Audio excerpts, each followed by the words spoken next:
संसद का विशेष सत्र जारी है और पीएम मोदी ने आज इशारा कर दिया है कि ये सत्र छोटा भले ही हो, लेकिन आज जिस वक्त ये हो रहा है ये टाइमिंग बहुत बड़ी है और इस सत्र में ऐतिहासिक फैसला हो सकता है। पीएम मोदी ने इसे बड़े इशारे के साथ ही संसद के गौरव और संसद से जुड़ी अपनी यादों का जिक्र किया। दोनों ही सदनों की कार्यवाही चल रही है। 5 दिन तक ये सत्र चलेगा। पीएम के संबोधन के साथ इसकी शुरुआत हो गई है। आज हालांकि पहला दिन 75 साल की संसदीय यात्रा पर चर्चा हो रही है, जिसकी शुरुआत पीएम मोदी के लोकसभा में संबोधन के साथ हुई और अब उस पर सदन के बाकी नेता लगातार बोल रहे हैं, अपनी बात रख रहे हैं। राज्यसभा में भी चर्चा चल रही है और हर कोई पुराने संसद भवन से जुड़ी अपनी यादों के बारे में बता रहा है। उनके लिए और पूरे देश के लिए पुराने संसद भवन की क्या अहमियत है, ये समझा रहे हैं ये सभी लोग जो अपनी अपनी बात रख रहे हैं लोकसभा और राज्यसभा में। संसद भवन से जुड़ी कुछ रोचक जानकारियां आपके लिए लेकर के हम आए हैं। मेरे सहयोगी विवेक श्रीवास्तव ने क्या कुछ जानकारी आपके लिए तैयार की है, आपको दिखाते हैं।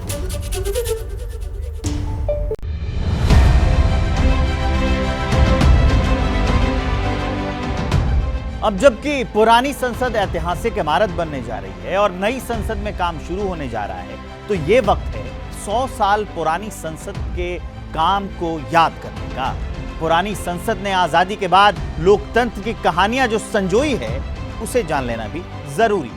पुरानी संसद ने 15 प्रधानमंत्री, 17 लोकसभा स्पीकर और 17 लोकसभा देखी। 1952 में पहला चुनाव हुआ, तब से लेकर अब तक लोकसभा में 5047 सांसद चुनकर आए, जबकि 2418 सांसद राज्यसभा भी पहुंचे। इन 70 सालों में सरकारें बनी और गिरी भी। देश ने 40 विश्वास मत भी देखे। लोकतंत्र में बहस की परंपरा है, तभी तो संसदीय कमेटी की 4796 रिपोर्ट पेश हुई। इस दौरान 10,44,000 डिबेट हुए और सांसदों ने 10,12,000 सवाल भी पूछे। 15 प्रधानमंत्रियों ने 1952 से अब तक 990 बार संसद को संबोधित किया, जबकि राष्ट्रपति का 171 बार अभिभाषण भी हुआ। इन 70 सालों में प्रधानमंत्री और वित्त मंत्रियों ने 91 बजट पेश किए, जिसमें 413 लाख करोड़ रुपए का बजट पेश किया गया। पुरानी संसद में अब तक 6473 लोकसभा की बैठकें हुई, जबकि 5606 बैठकें राज्यसभा में हुई और 3914 बिल पास हुए। इन 70 सालों में 80 के दशक में देश ने कांग्रेस का पीक भी देखा, तो 1977 में पहली बार गैर कांग्रेसी सरकार भी और 2014 के बाद बीजेपी का उभार भी देखा। अब महज 100 कदम के फासले पर लोकतंत्र का एक नया मंदिर बनकर तैयार हो गया है और यहां से एक नई परंपरा, नई विरासत की शुरुआत होने वाली है।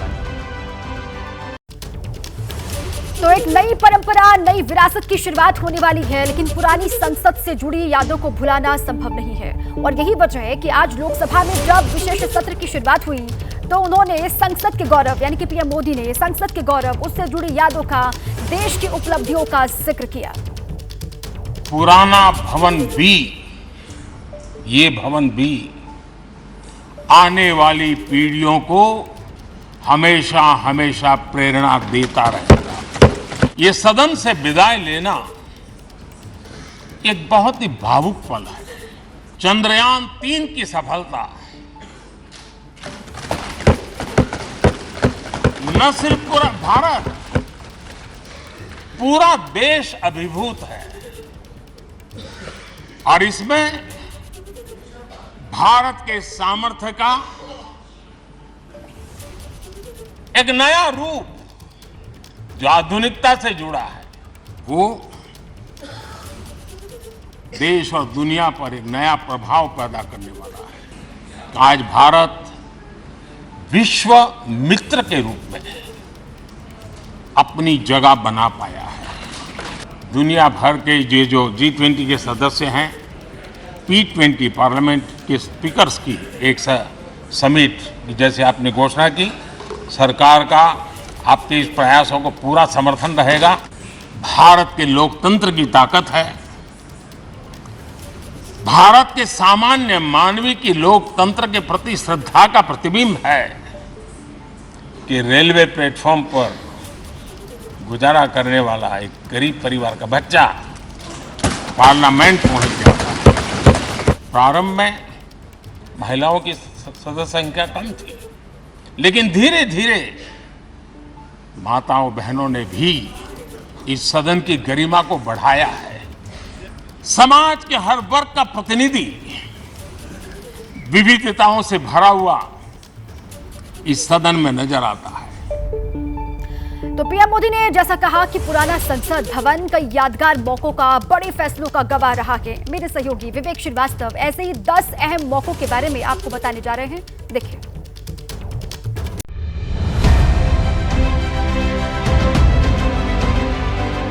आइए अब आपको लिए चलते हैं पुरानी संसद, जो आजादी से पहले बनी और आजादी से अब तक कई मौकों के गवाह भी रही है, वो आपको बता देते हैं। 12 फरवरी 1921 को संसद का निर्माण शुरू हुआ था और 18 जनवरी 1927 को लॉर्ड इरविन ने इसका उद्घाटन किया था। 8 अप्रैल 1929 को भगत सिंह और बटुकेश्वर दत्त ने बम फेंके थे इसी संसद में, वही पुरानी संसद। 14 से 15 अगस्त 1947 ब्रिटिश सत्ता का हस्तांतरण हुआ, उसकी भी गवाह रही ये संसद। 14 से 15 अगस्त 1947 पंडित जवाहरलाल नेहरू का ऐतिहासिक भाषण हुआ। 1946 से 1950 भारतीय संविधान की रचना यही हुई, उसी पुरानी संसद में। 26 जनवरी 1950 को सुप्रीम कोर्ट ने यहां से काम शुरू किया। 2 जनवरी 1978 में जिमी कार्टर ने संसद को संबोधित किया था। 13 दिसंबर 2001 संसद पर आतंकी हमला हुआ था। ये प्रमुख घटनाएं रही हैं। 20 मई 2014 को प्रधानमंत्री नरेंद्र मोदी ने संसद को यहीं पर नमन किया था और यहीं से कार्यभार संभाला था। ये कुछ अहम घटनाएं हैं जिसकी वो पुरानी संसद गवाह रही है इतिहास समेटे। जैसे ही घड़ी का काटा दोपहर 2:30 पे आए, बबीता जी का दिल सास बहू साजिश के लिए मचल जाए। और ये है इनकी बहू, पूरे दिन ऑफिस की टेंशन हो जाए गॉन जब ये करें अपना फेवरेट शो फ्री टाइम पे ऑन। इनकी तरह आप भी देखिए अपना फेवरेट शो अपने टाइम पर और डाउनलोड कीजिए एबीपी लाइव ऐप अपने स्मार्ट टीवी पर।